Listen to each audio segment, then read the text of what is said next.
साईं बाबा की व्रत कथा। माना जाता है कि साईं बाबा का व्रत रखना अति उत्तम माना जाता है, लेकिन इस व्रत को रखने से व्यक्ति की सभी इच्छाओं की पूर्ति होती है। साईं बाबा के व्रत में व्रत कथा का बहुत अधिक महत्व है। अगर कोई साधक साईं बाबा का व्रत रखता है अपनी सभी इच्छाओं की पूर्ति के लिए, तो उसका व्रत बिना व्रत कथा को पढ़े पूरा नहीं माना जाता। अगर आपने साईं बाबा का व्रत रखा है तो आपके लिए इस कथा को पढ़ना बेहद जरूरी है। व्रत कथा कुछ इस प्रकार है।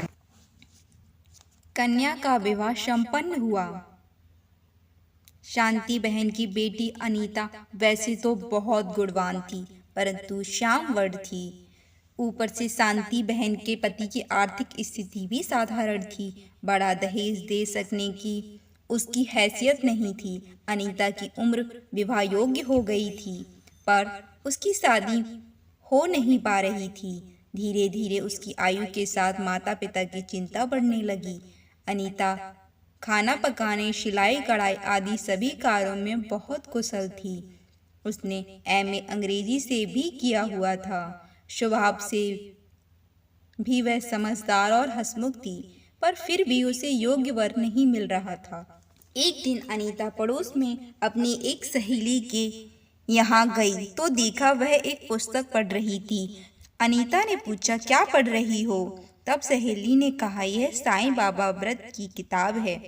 हमारी मामी के यहाँ आज से इस व्रत का उद्यापन था, जहाँ सभी को एक एक किताब बांटी गई। जब अनीता ने किताब हाथ में ली और कुछ प्रश्न पढ़े तो साईं बाबा की कृपा से उसके मन में यह व्रत करने की इच्छा जागृत हुई। वह पुस्तक सहेली से लेकर घर आ गई।